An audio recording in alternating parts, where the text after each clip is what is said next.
mu wax ni saayite mooy jumaa ju mag na fi am Tuuba lati bi ka tub na tey tabax yaa ngi mboole Sëñ Tuuba daan dénk mag yi liggéey ak jaamu yàlla ak muñ ndax am na ku mos a ñëw Sëñ Tuuba ni ko dama bëgg nga doon sama ndey doon sama baay doon sama nijaay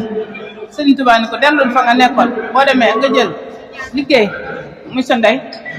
nga jël jaamu yàlla muy sa baay nga jël def muñ muy sa nijaay boo ko defee foo nekk maa ngi sa wet kon loolu laa leen dénk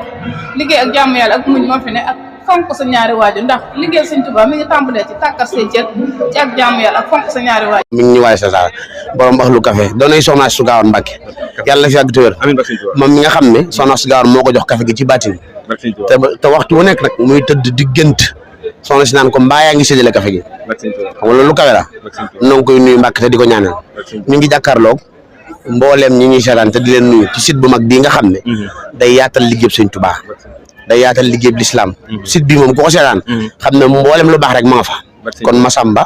xam sa diine maa ngi 84 litres yooyu bu fekkee ndoxum Tuuba la liy baax ci poudre café mooy 2 kilo ak libre bul yokk bul wàññi nga am dose normale boo ko seggee 2 kilo ak libre ba pare li nga xam ne moom nga ko war a suukare mooy juróom-ñetti kilos suukar bul yokk bul wàññi nga am dose normale boo ca sànnee xorom pole moom bu soobee Sëñ Tuuba incha allah tubarkal maa la wax lii léegi suukar bi comme wax nga suukar bi wax café gi bu dee ndox mu neex la moom 2 kilos yi café ngay def suukar ko juróom 2 kilos suukar nga xam ne dose normale nga am